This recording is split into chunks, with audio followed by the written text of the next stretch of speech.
So in this scene, we can see some animals present here, and there is a beautiful sky in the background of the scene, but this sky is not created procedurally. It is created by an HDRI, which we can see in this environment texture. It is connected to the world output through a background node. And please note that we are in the World tab of the shader editor. If we now remove this HDRI, the sky will be lost, along with the environment lighting. But we can still see some light here, illuminating the objects. This light is coming directly from this light object. We have set up this light object as a sunlight for better shadows, and you can see in the Light tab that it has got a strength of 4. The fixed background color that we see here is coming from the static color that is set by default in the World tab. Now we'll discuss how to add a procedural sky in the background without using any HDRI file, and we can also add some clouds, which we'll discuss next. So you have to go to the shader editor from here and then switch over to the World tab if you're not already there.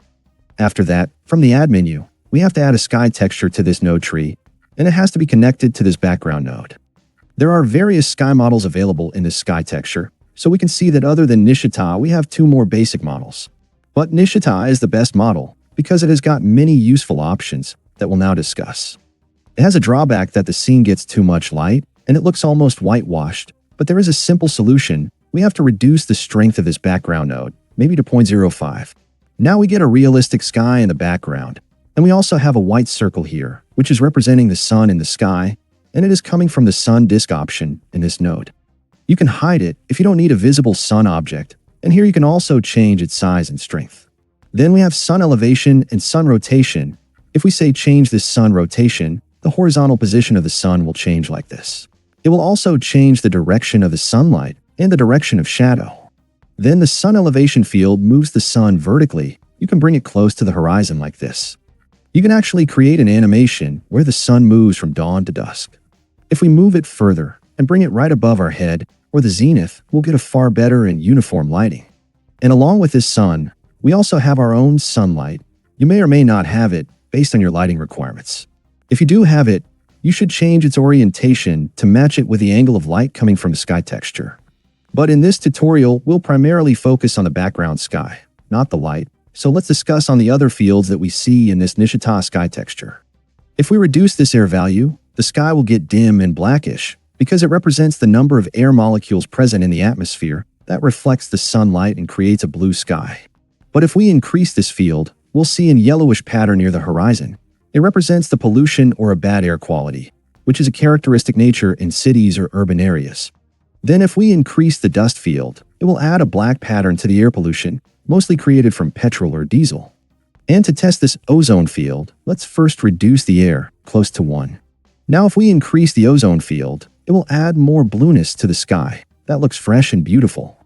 So if we want to create an urban sky for a city line, we can change the value of this air molecules to say 2. We can set the dust value maybe to 0.5, and we can change the ozone layer to 4, but remember it's just an example. So we get some amount of city pollution here, and a blue sky above as we go up.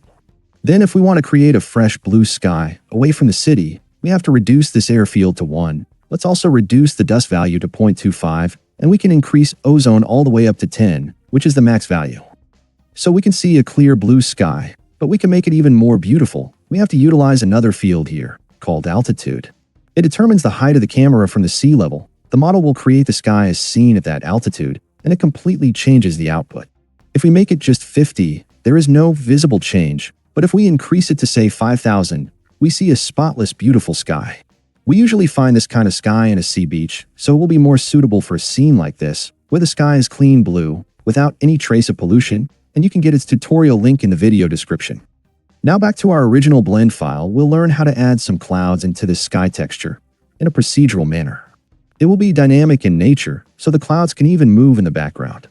For that, we have to go back to our shader editor, and we need to add few more nodes into this node tree. So there are now 2 background nodes that are connected to a mixed shader. Our sky texture is here, and we have also added a noise texture with some specific settings. This noise texture is going to a color ramp node, and its output should be connected to this FAC input. This setup will give us a nice cloud texture in addition to the background sky.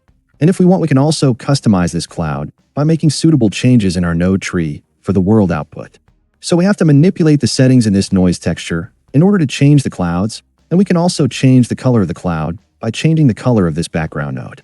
You can pick up any color, and the clouds will change accordingly. Let's change it to very light yellow to keep it simple and realistic. We also said that we want to make it dynamic, which means the clouds can move in a particular direction, as it often happens in the real life. So we have to make some more changes in the shader editor. We need to add 2 more nodes. As you can see in the left, we have added a texture coordinate node, which is connected to a mapping node. And we have animated the rotation value, as well as the linearity in the noise texture, with some keyframes. This will create a dynamic sky. So if we now play the animation, we can see the clouds moving slowly toward the right. But we are looking at the viewport. If we render this composition, the effect will be far more prominent. Needless to say that you can customize everything like the speed of the cloud, or its density, color, and other things. So that's all for today. I hope you like this tutorial. Thanks for watching, and don't forget to subscribe to this channel.